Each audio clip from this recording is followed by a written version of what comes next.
আজকে কৃষ্ণনগর পুলিশ লাইনে ইন্টারভিউ ছিল 9টায় ফার্স্ট শিফটে। তো 9টায় যাদের ইন্টারভিউ আছে তাদেরকে আগে থেকে ঢুকিয়ে নিচ্ছে। প্রথমে আধার কার্ড আর অ্যাডমিট কার্ড দেখে, তারপরে একটা জায়গা আছে যেখানে তোমরা চাইলে ড্রেস চেঞ্জ করতে পারো। ড্রেস চেঞ্জ করার পরে সবাইকে চেয়ারে, একটা বসার জায়গা আছে অনেকগুলো, প্রায় 65টা মতো চেয়ার আছে, যেহেতু ফার্স্ট শিফটে 65 জনকে ডেকেছে। তো 65 চেয়ারে বসাচ্ছে। বসানোর পরে 10 জন করে ডকুমেন্টসগুলো নিয়ে গিয়ে ভেরিফাই করা হচ্ছে। ডকুমেন্টস প্রথমে তোমার ফেস ম্যাচ করবে, যে 3টে জায়গা, যেমন ধরো তুমি দিয়েছো মাঠে এবং মেন্সে, এবং তোমার এখানে ফেস ভেরিফাই হবে। ফেস ভেরিফাই হওয়ার পরে ওখান থেকে তোমার কাস্ট ভেরিফাই হবে। কাস্ট যদি না থাকে তাহলে ভেরিফাই করার দরকার নেই। তারপরে তোমার ডকুমেন্টস, যেগুলো তুমি হায়ার এডুকেশন দিয়েছো, সেই ডকুমেন্টসগুলো মাধ্যমিকের অ্যাডমিট কার্ড, আধার কার্ড এবং তোমার কাস্ট সার্টিফিকেটটা ভেরিফাই করে নেবে যে সঠিক দিয়েছো কি না কম্পিউটারের সাহায্যে, ঠিক আছে? তারপরে ওখান থেকে তুমি যেটা হায়ার কোয়ালিফিকেশন দিয়েছো, যদি কেউ গ্র্যাজুয়েশন দেয় তাহলে তার মাধ্যমিক, এইচএস, গ্র্যাজুয়েশন, এই 3টে সার্টিফিকেট এবং মার্কশিট লাগবে। যদি কেউ মাস্টার ডিগ্রি দেয় তাহলে তার হায়ার এডুকেশন, তাহলে তার মাধ্যমিক, এইচএস, গ্র্যাজুয়েশন এবং মাস্টার ডিগ্রির মার্কশিট এবং সার্টিফিকেট লাগবে। তার সাথে সাথে মাধ্যমিকের অ্যাডমিট কার্ড এবং মাধ্যমিকের সার্টিফিকেট। আর লাগবে হচ্ছে তোমাদের আধার কার্ডের জেরক্স অরিজিনাল। তারপরে ওখান থেকে একটা স্যার তোমার ওগুলো ভেরিফাই করে দেবে এবং একটা সই করে দেবে। তারপরে তোমাকে ওখানে সই করতে হবে প্রত্যেকটা পেজে, উইথ ডেট দিতে হবে। আর তার আগে তোমাদের ডকুমেন্টসগুলোকে তোমরা অ্যাটেস্টেড করে নেবা, নিজেদের নাম এবং সিগনেচার, ঠিক আছে?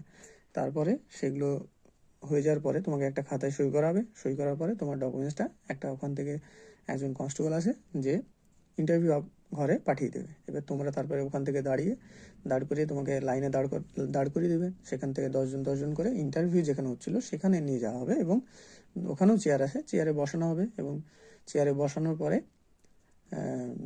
একটা একটা করে ভেতরে ঢোকাচ্ছে। প্রথমে গেটটা খুলে দিচ্ছে ম্যাডাম, এবং বের হচ্ছে তোমাকে গেট খুলে বেরিয়ে চলে আসতে হবে, কারণ একটাই গেট আছে এখানে। বহরমপুর পিডির মতো দুটো গেট নাই। বহরমপুর পিডিতে যেমন যে গেট দিয়ে ঢুকো সেই গেট দিয়ে বেরোনোর কোনো অপশান নেই, অন্য গেট দিয়ে বেরোতে হয়। কিন্তু এখানে একটাই গেট, যে গেট দিয়ে ঢুকবে সেই গেট দিয়ে বেরোবে।